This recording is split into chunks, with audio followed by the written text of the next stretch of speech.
Hello, everyone. Can everyone please drop uh, a hi in the chat so that we know that you can hear us? We're just configuring these things out. Just want to make sure everyone is able to join in.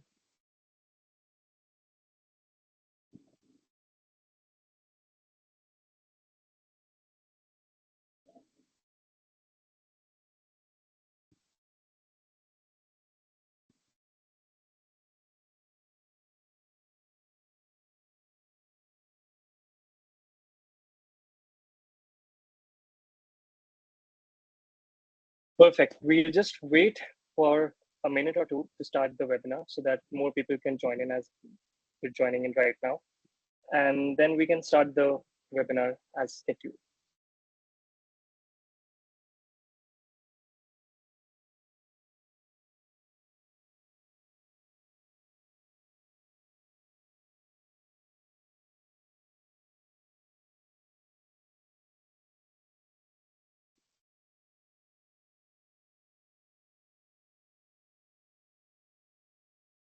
If anyone is facing any problems, they can let us know right now in the chat. If you can't hear us properly, if you can't see our screen,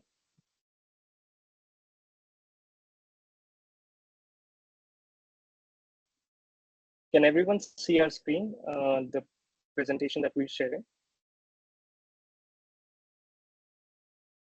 So Vivek is saying you can't hear us. Is everyone else able to hear us? I think Vivek, you should try rejoining the webinar then, because a lot of people are saying they can hear us and see us. So I think that should solve the issue. Perfect. I think we should start now. Hi guys, I'm Osama Nair and I am the moderator of this webinar. And it is my pleasure to introduce you to our host for today, our CEO and Chief Privacy Officer, Priyank Kumar. And he will be discussing today's subject, that is preparing SMEs for the DPDP Act 2023. Priyank, please. Thank you, Sam. I hope I'm audible too. Thank you for that introduction. As I said, this webinar was around how small and medium enterprises can prepare themselves for the India Data Protection Law, DPDPA Act 2023. We'll talk about a little bit about how this law came in, what exactly this law entails, what exactly are the provisions or the key objectives of this law, and a guidance in terms of how you can go through or start your compliance journey. Slide check.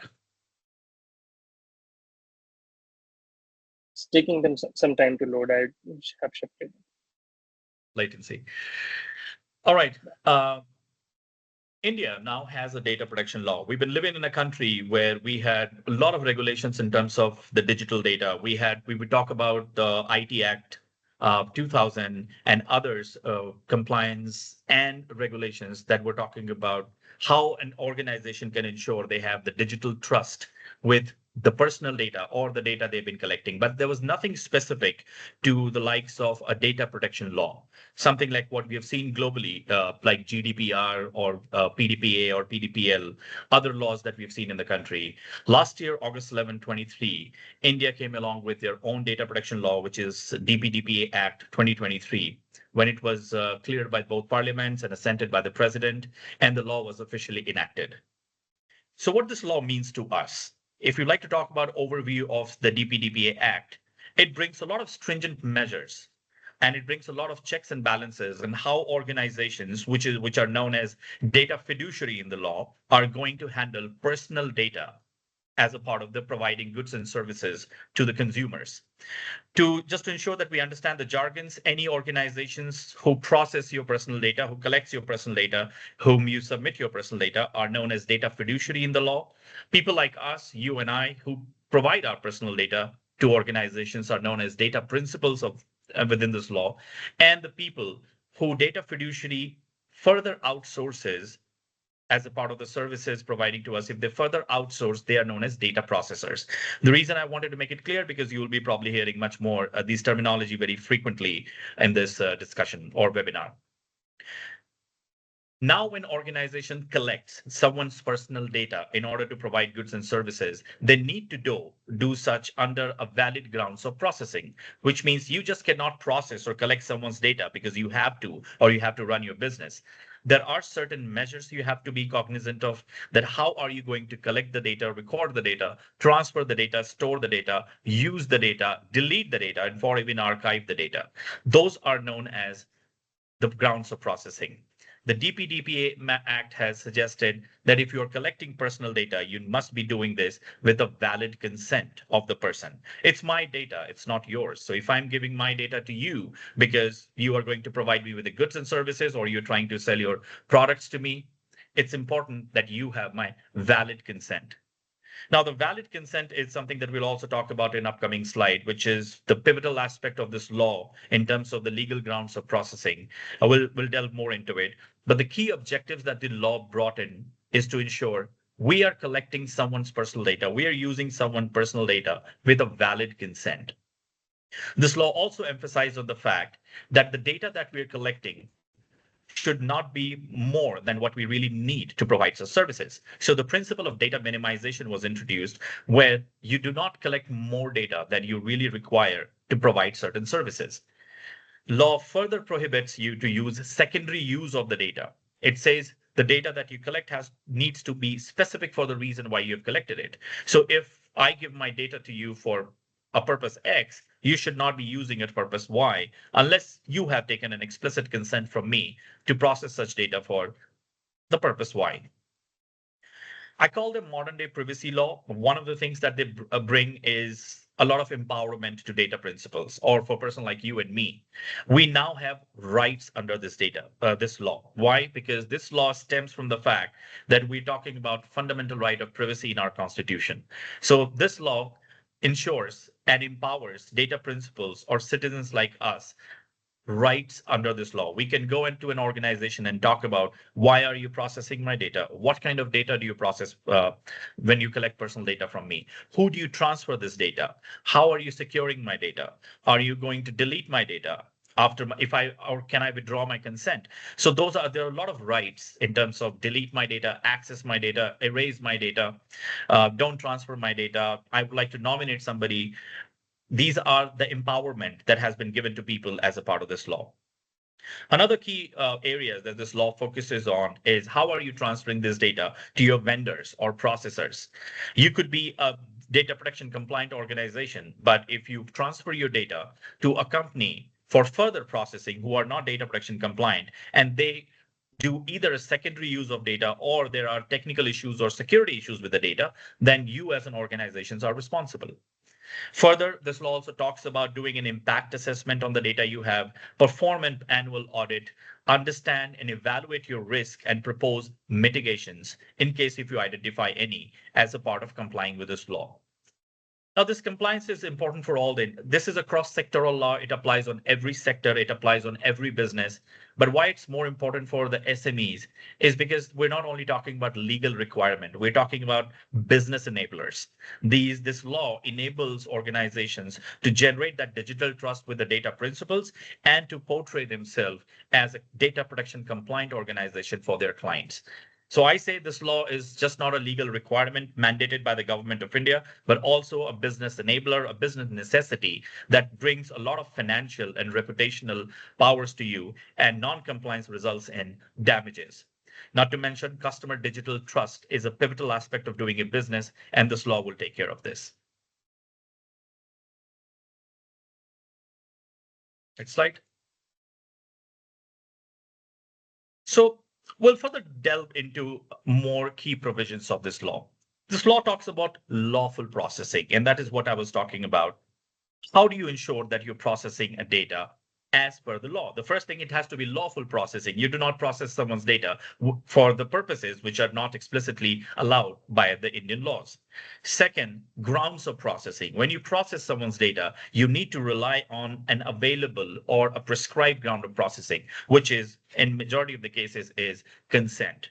That, of course, talks about legitimate use that you can also use, but consent is going to be pivotal when it comes to the SME enterprises handling personal data, collecting and storing personal data. An organization needs to ensure that they collect personal data as per the specification written in the law, which is with the consent, limit the purpose, which means do not do the secondary use of the data, minimize the data collection. Just we're all hungry for data, as I always say, but don't collect more than you require. If you know for that for certain goods and services, you only need a phone number and a name, then let's not collect the Aadhaar number or PAN number or social security number or any other details to substantiate just because you need a lot of data. You collect more data, it's a liability on you, not only to why you're collecting it, but also because of securing it. And not to mention, if a breach happens, then definitely there's a penalty for a non-compliance. Data minimization is a principle that this law brings that in every organization needs to take cognizance of. Storage limitation is another aspect that an SME has to look at. You cannot keep the data forever. Consent is not forever. Data is not forever. You keep the data only for till the time the purpose for which you have collected is in place. If I reach out to you for certain goods and services you provide, and once I have taken it or no longer I don't need them, you go ahead and delete my data because you don't need to keep the data forever just because you want to build a database. You cannot process my data just because you want to. So there has to be a need, there has to be purpose, there has to be a limitation. Of course, we talk about lawfulness, fairness, and transparency, which means as an organization, when you collect someone's personal data, it's your duty to inform those data principals, to inform those citizens that you are being transparent to them why this data is collected, what are we going to do with this data, what are their rights, what are their policies that are there, what is the retention period, what is their channel and mechanism to raise their complaints to the data protection board, who's the person responsible in your organization who will be taking care of any data protection related or consent management related queries. So these are one of the very important provisions that this law has brought into the Indian landscape. It has further emphasized on right of data principle, right to access information. I can go to you and ask you, what data do you have about me? I need a copy of my data. Or you can tell me if you have transferred my data or where have you shared my data with. Right of correction as per section 12. If you think you're processing data which is incorrect, you shouldn't be doing that. If I have a right to go to you and ask you for a correction or erasure of my data. So either you correct my data and I can also come and say delete my data because you no longer have my consent for the purposes you have collected my data. Again, erasure is not an absolute right. There are other regulatory framework that would decide that in case of regulations allow you to delete the data. I'll give you an example. I cannot go to a bank and say delete all my data because I've shopped too much on my credit card. There is a regulation from the RBI that will prohibit them from deleting the data. Wherever industry regulations will apply, that will be assessed. But again, if you're trying to sell me something, then if I ask you for an erasure and I don't have a relationship with you, you have to acknowledge my request. It also talks about right of grievance redressal in case if I have a grievance or I believe that you have not handled my personal data ethically or in the way that you have told me in your privacy notice, then I can raise a grievance against you, which needs to be responded, which need to be resolved. Furthermore, it also brings in right to nominate, where I can nominate somebody in case of a death in incapacity, or when I'm not able to exercise my rights, somebody else on my behalf can raise those rights. What is crucial about these rights framework is it's not only the resolution of the right, it's also about the acknowledgement and response from an organization that they need to provide to data principals. You may not be able to delete my data, or you may not be able to give my access information in time, but if you ignore my request and just keep the information with you without an actionable work from your side, then you're opening a door for me to go to Data Protection Board of India and complain against you. And we have already talked about it. The penalty for non-compliance or failing on an obligation of a data fiduciary can go as high as up to 200 crores or 250 crores. Data fiduciaries, or the organization as we call you now, you have a lot of obligations. Obligations like ensuring you are collecting consent in a valid way. And that's why we've talked about consent. Now I'm going to talk about valid consent. Valid consent means gone are the days where the pre-tick boxes or I agree to the terms and conditions is going to cater to your valid consent requirement. Your privacy notice, your privacy practices cannot be something which is hidden, obscured, and sandwiched between the layer of your terms and conditions clauses. a consent needs to be freely given by a data principal. It has to be specific for the purposes it was collected. It requires an affirmative action from the person who's giving you, which means I agree, I consent, and then only that consent is considered to be a valid consent. And most importantly, consent should be as easy to withdraw as easy as to give, which means I might have given you my consent today, but tomorrow, if I have to take my consent back, you should have that mechanism and that provisions in your organization. The law further talks about people responsible who are going to support this law in terms of the actions on a privacy transactions that an organization will take. The law talks about introducing consent manager. We all have been very cognizant of data protection officer. We've heard that a lot of organizations have a dedicated role who oversees all the data protection. But in India data protection law, they also brought in a consent manager who would ensure that the consent that you collect from people and the consent that you manage are done through an interoperable platform and interoperable mechanism, which means there has to be some kind of mechanism where I, as a data principal, can communicate with you, talking about the consents I've given to you and how have you handled it, or maybe a channel where I can opt out. Privacy notice. Now, we talk about a lot of things. I will come back to this. Privacy notice is very crucial because that will bring that transparency factor to your organization and your operations, will tell people why it's important to know that you have a DPDP compliant privacy notice that you have served to people. DPDP compliant privacy notice have certain characteristics like the purpose of processing, retention, complaint mechanism, right mechanism, contact detail of data protection officer, sharing of the data. All of this will be there. Security safeguards and technical and organizational measures are equally important. While you're procuring my data, you also need to ensure the data is secured, not only with you, but also with the third parties you're sharing my data with. Rights and grievance redressal system have to be there, like I've discussed. When somebody raises a right, it has to be acknowledged, responded, and resolved in a stipulated time frame. And a processor compliance, like I've already talked about it. You could be the most compliant company in the world, but if you're working with a processor who's not, then you are actually risking your entire compliance framework. So these processings and a breach notification requirement has just brought into this law. If you ever think, good old days when the data breach used to happen, nobody used to talk about it. There's an obligation on an organization to go back to data principals whose data has been compromised, go back to Data Protection Board of India, who's a supervisory authority or a regulatory authority set up by the government, to let them know there has been a breach.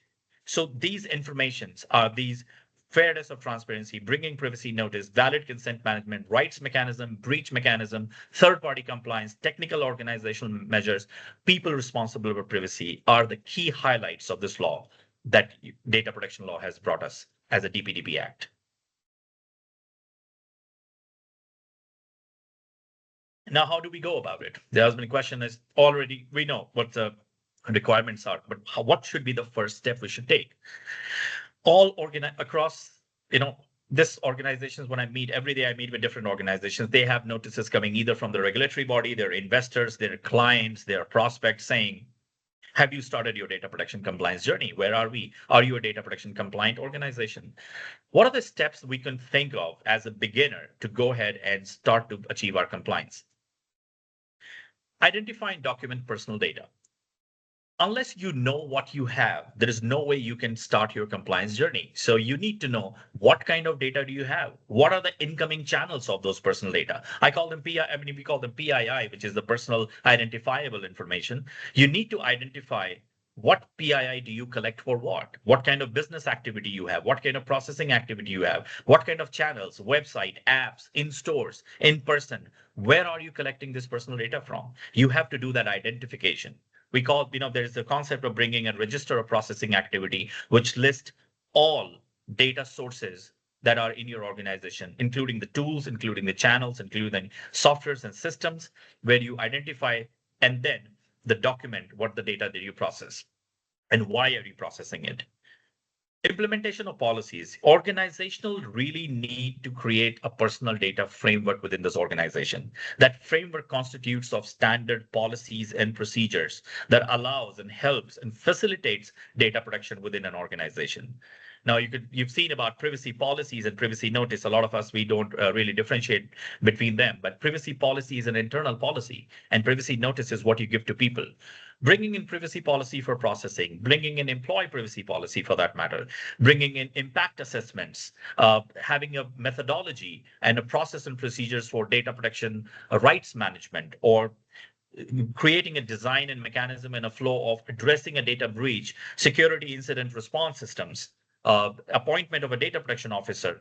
There are several aspects, training your employees, auditing, all of that comes as a part of implementing standard data protection policies that serves as a guideline to your organization when you start your journey. So a policy framework as per DPDPA requirement is another step that you should take to ensure that you cover data collection, your processing, storage, and other practices.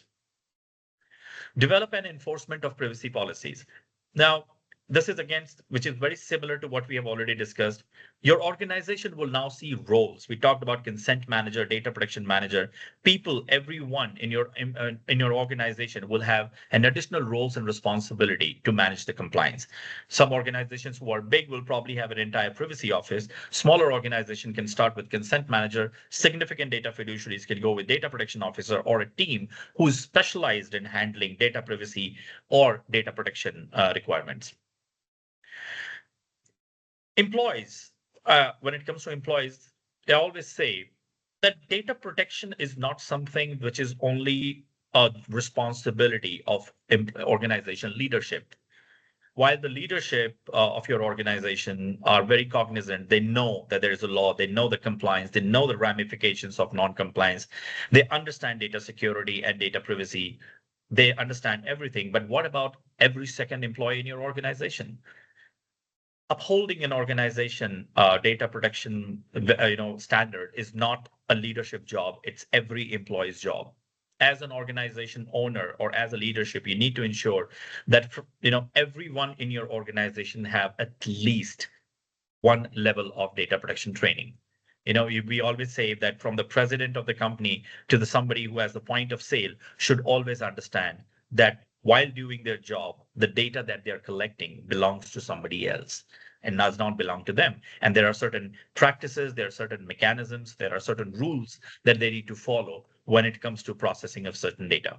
So every organization, like we talk about information security policies, we talk about sexual harassment policies, we talk about code of business and ethics, mandated training that we have already seen, data protection training is another training program that every organization will start with to generate the awareness between your employees that from the top to bottom, your end-to-end chain of the personal data that you've collected stays safe, secure, and is compliant with an existing regulations.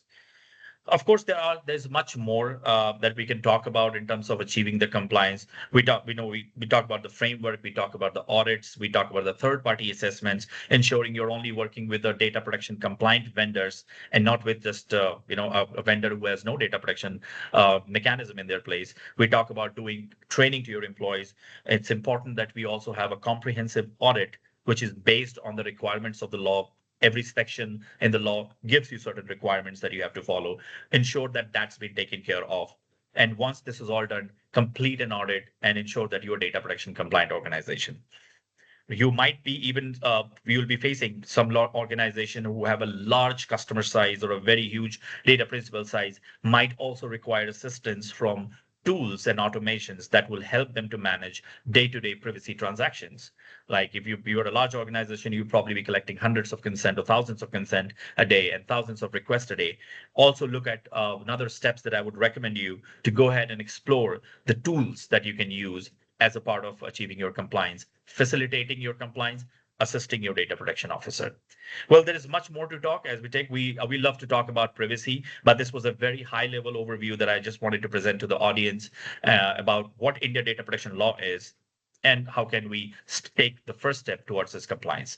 I'll leave the forum open for questions. Back to you, moderator. Thanks, Priyank. That was highly insightful and we appreciate your time.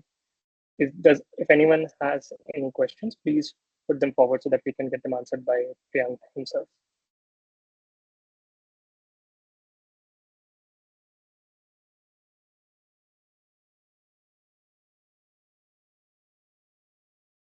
I think we're getting to Yes, the Suhas, question. you can put your yes, Suhas, you can put your question in the Q&A box or in the chat.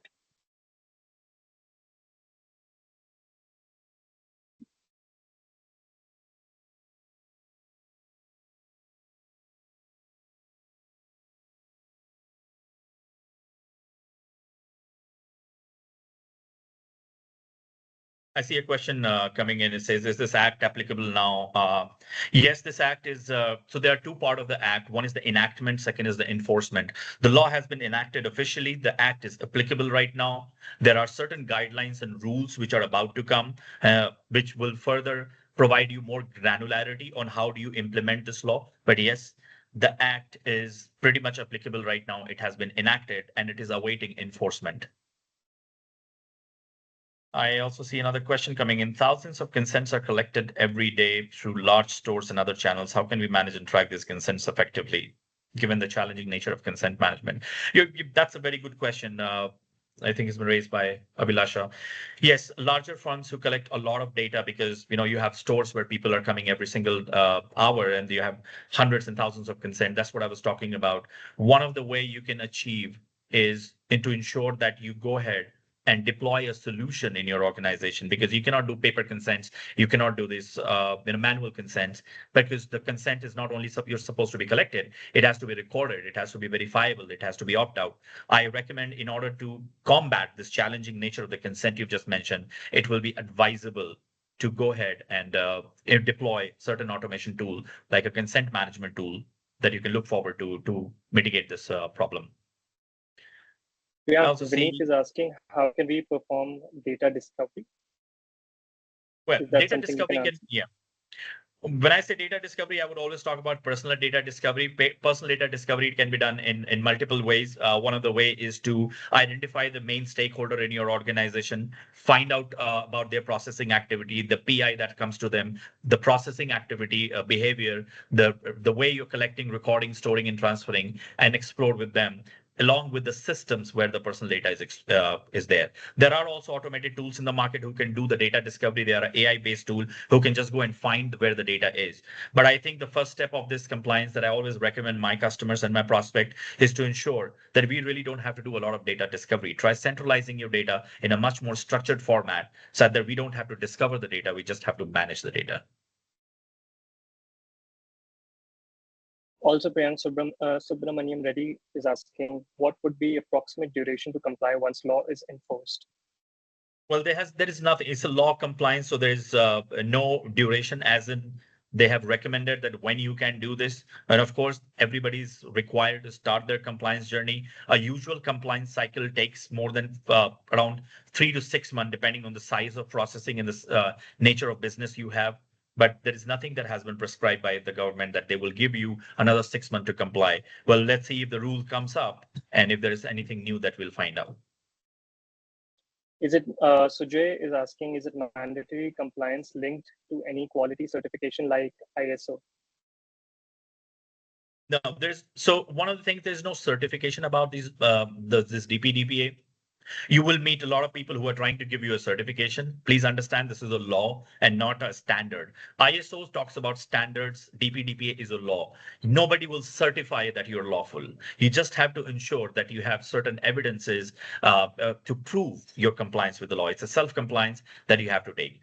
And nobody can give you another certificate that, yes, you are compliant, you'll be compliant for another 1 year.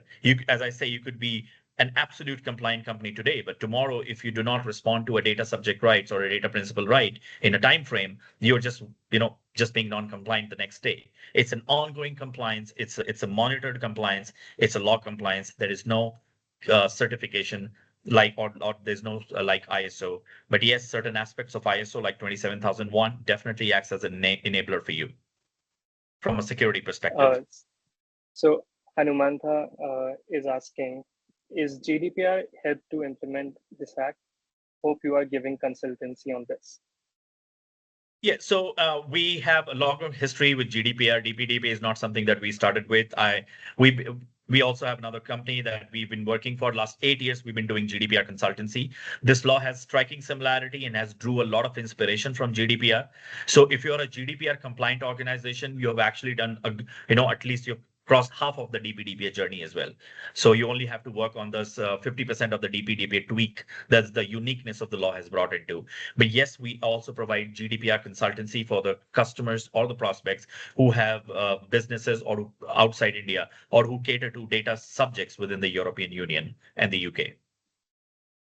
Okay, I think we have still a lot of questions to go through, but I think let's bring it down to last question here, so that and the rest of the questions we can answer over email with people and like personally. But the last question I will take, Suhas, is when consented data is stored beyond the defined time limits for the purpose of analysis by masking the names of the individuals, is this permitted?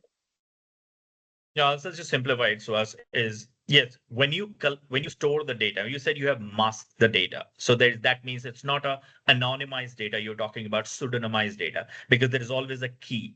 Now, if you're doing analysis on an anonymized data, yes, this is permitted. The law does not apply on anonymized data. When it comes to the masked data, which means you're still talking about pseudonymized data where there is an identifier somewhere.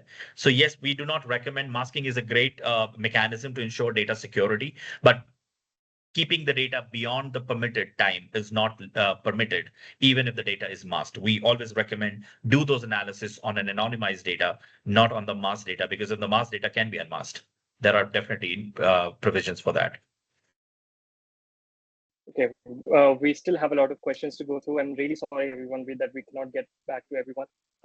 But here on the screen, you can see that we have our contact emails. And if you still have more questions, you can reach out to us there, or you can directly give us a call. Our team would be more than happy to handle these queries.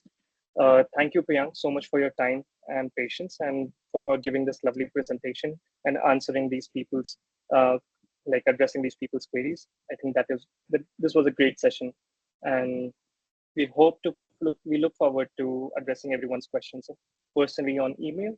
And I think that's it. Is there anything that you would like to add? I just wanted to thank the audience. See, data protection on data privacy is an exhaustive topic. This is new to India. We haven't seen data privacy laws before. We will try to come up with another webinar where there will be more. We'll try to address more of your questions. We'll take cognizance of all the questions you have. There have been great questions being thrown. But yes, we do provide trainings and workshop also on data privacy if needed. But yeah, I think the idea is some of us should have more webinar considering the overwhelming response I've seen in terms of the questions that I'm seeing right 100%. now. Yeah. 100%. Yeah, we'll do that. Thanks, everyone. Thanks for joining in. Have a great day. Take care. Thank you. Bye.